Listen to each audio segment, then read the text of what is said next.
सतनाम सतसाहिब। आजकल सभी लोग किसी न किसी धर्म के साथ जुड़े हैं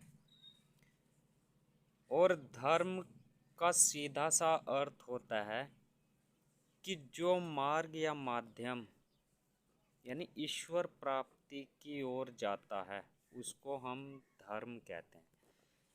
तो इस मार्ग में सभी सद्गुणों को अपनाना पड़ता है, यानी हमारे द्वारा किसी दूसरी आत्मा को कष्ट ना हो, ऐसे सद्गुणों को समाज में हमारे द्वारा आचरण में आने चाहिए। धर्म का सीधा सा अर्थ या तात्पर्य होता है धारण करना। क्या धारण करना है? सभी सद्गुणों को धारण करना होता है, जैसे संयम, क्षमा, संतोष, विवेक और विनम्रता। समाज में ऐसे आचरण को धारण कर लेने से समाज में एकता, भाईचारा, सद्भावना फैलती है। यही सभी धर्मों में होता है, यानी सभी धर्मों का जो मूल उद्देश्य है वह एकता, समानता और सद्भावनाओं को पैदा करना है। यही धर्म का मुख्य उद्देश्य होता है, क्योंकि जो धर्म की प्रमुख क्रिया होती है ध्यान योग, उसमें सभी सद्गुण अपने आप आ जाते हैं उस व्यक्ति के पास। किसी एक विशेष धर्म में नहीं है, यानी कोई कहे कि हमारे धर्म में तो ऐसा नहीं है, या कोई समझे कि उस धर्म में ऐसा नहीं है, तो सभी धर्मों में सभी सद्गुणों का विकास होता है, लेकिन धर्म को धारण करने से होता है, ध्यान योग करने से होता है। किसी में इसको पंचशील कहते हैं। हिंदू धर्म में संयम, क्षमा, संतोष, विवेक और विनम्रता कहते हैं। बौद्ध धर्म में पंचशील कहते हैं। पंचशील को धारण करना है। किसी में ईमान धारण करना है। ईमान से सीधा सा तात्पर्य होता है कि जैसा हम अपने लिए चाहते हैं, जो कार्य या आचरण हम अपने लिए चाहते हैं, वही हमारे द्वारा दूसरे व्यक्ति व जीवों के साथ भी होना चाहिए। इस्लाम धर्म में ईमान लाना, ईमान धारण करना होता है। किसी में यानी ईसाई धर्म में 10 आज्ञाएं धारण करनी होती है, जो कि पंचशील जैसी ही होती हैं। तो सभी क्रियाएं एक जैसी होती है, चाहे इस्लाम धर्म से हो, हिंदू धर्म से हो, बौद्ध धर्म से हो, ईसाई धर्म से हो, कहीं से भी हो। इन सभी क्रियाओं का एक जैसा आचरण ही समाज में प्रस्तुत होता है, प्रकटीकरण होता है, एक जैसा ही है। धारण करने से आप एक अदृश्य, यानी जब आप धर्म को धारण करते हैं, ईश्वर की ओर पहुंचने वाले मार्ग को हम धर्म कहते हैं। तो जब हम उसको धारण करते हैं तो आप एक अदृश्य शक्ति से जा मिलते हैं अपने ही शरीर के अंदर। यदि हम ध्यान योग कर रहे हैं तो हम अपने ही शरीर के अंदर, जब हमारी नीचे की ओर बहती ऊर्जा का जो मार्ग है उसको बदलकर सहस्रार चक्र में आ जाता है, तो तब हम एक अदृश्य शक्ति से मिलते हैं जो सारे संसार का या सृष्टि का संचालन करते हैं। लेकिन बड़े दुख की बात है, आज हम सभी धर्मों के लोग इनको धारण कर नहीं रहे हैं, यानी धर्म को धारण नहीं कर रहे हैं, जबकि संसार का प्रत्येक व्यक्ति किसी न किसी धर्म के साथ अवश्य जुड़ा है, लेकिन जो उनके ही धर्म का जो मूल सिद्धांत है, या जो उस धर्म के पैगंबरों अवतारों ने अपनाया था, उसको हम किसी भी धर्म के लोग नहीं अपना रहे हैं, और माया या शैतान के गुण, काम, क्रोध, लोभ, मोह, अहंकार को धारण कर रहे हैं। और आजकल धर्म का प्रसार बस इतना मात्र रह गया है कि एक धर्म के व्यक्तियों की रक्षा, यानी एक धर्म के व्यक्तियों की रक्षा दूसरे आक्रामक रूप धारण करने वाले धर्म के व्यक्तियों से कैसे करें।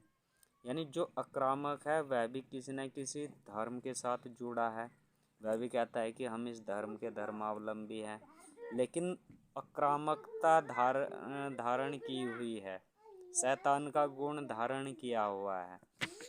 और जो बचना चाह रहा है वह भी धर्म को धारण नहीं कर रहा है, वह भी आक्रामकता को ही धारण करना चाह रहा है। यानी एक धर्म के व्यक्ति दूसरे धर्म के व्यक्तियों से भयभीत हो रहे हैं, जबकि धर्म के मार्ग पर चलकर तो निर्भय वाली स्थिति आ जाती है। जो भी व्यक्ति, संसार का कोई भी व्यक्ति यदि धर्म के मार्ग पर चलता है तो वहाँ पर कोई भय नहीं रहता है, सभी तरह के भय खत्म हो जाते हैं, अर्थात निर्भय वाली स्थिति वहाँ पर आ जाती है।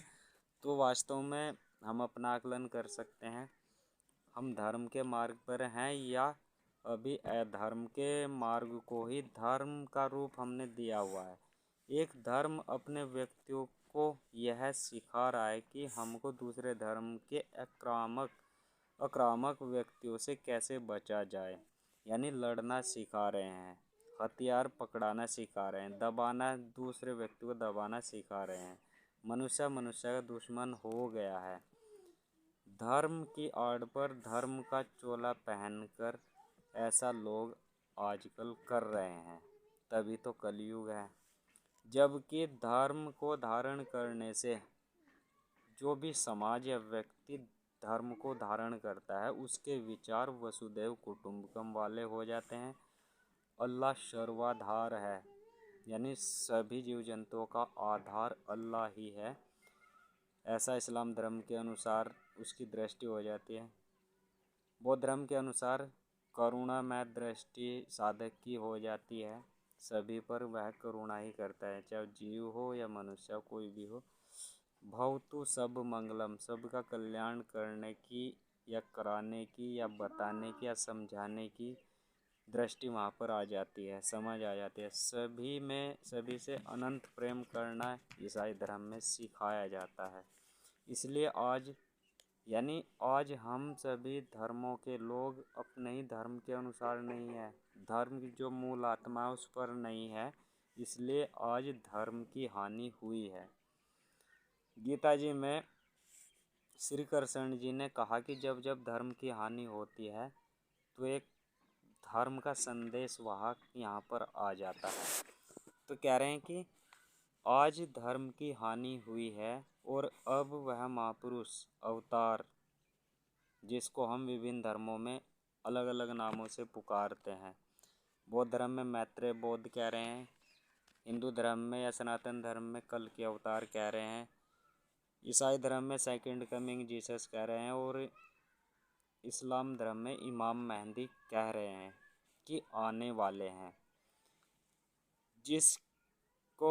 जिसका सभी धर्मों में विवरण मिलता है। यानी एक ऐसा महापुरुष अवतार पैगंबर आने वाले हैं जो सभी धर्मों के व्यक्तियों को धर्म का जो मार्ग है वह सिखाएंगे और सभी धर्मों के अच्छे व्यक्तियों को उनका इंतज़ार भी है, क्योंकि वही सभी धर्मों के व्यक्तियों को एक कर देंगे। यानी एक सूत्र में बांधने वाली विधि उन महापुरुष के पास होगी, एक सूत्र में बांधेंगे जिससे भाईचारा, एकता, निर्भयता सभी समाजों में या सभी व्यक्तियों में आ जाएगी, तभी तो भारत विश्व गुरु कहलाएगा। तो आइए इस ओर बढ़े, ध्यान योग करें, ध्यान योग करके हम सही अर्थों में धर्म के मार्गी बने।